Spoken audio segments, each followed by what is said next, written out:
नमस्कार, मी सुशील कांबळे, राहणार आंबेडकर नगर, जत तालुका, जिल्हा सांगली. आपण आपल्या फार्म हाऊसवरती बघा, हे सोलार एक बसवलं, JK कंपनीचं आहे.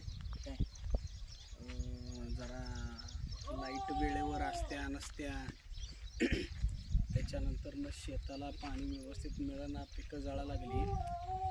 तर लाईटीच्या टेन्शनमुळं आपण हे सोलार पॅनल बसवलं, JK कंपनीचं आहे.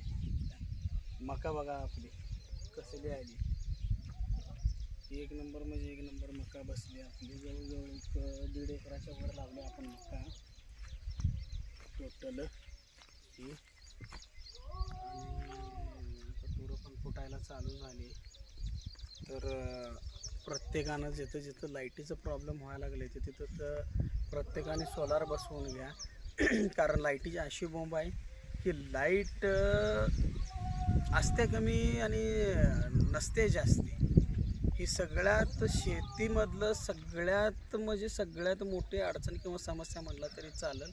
त्याच्यामुळं प्रत्येक शेतकऱ्यानं काही ना काहीतरी उठाठेव करून का नाही असं सोलार पॅनल बसवून घ्या, म्हणजे सोलार सिस्टम बसवून घ्या, म्हणजे टेन्शनच राहणार नाही आपल्या पिकाला पाण्याची. आणि तसं बी आता पाऊस कुठं पडायला लागला आहे, जास्त करून ऊनच असते, त्यामुळे ही चालणारच आहे. कुठं ढगाळ वातावरण आहे, पावसानं पूर्णपणे पाठ फिरवले आपल्याकडनं. एक थेंब पाऊस नाही तालुक्याला आमच्या. तर धन्यवाद.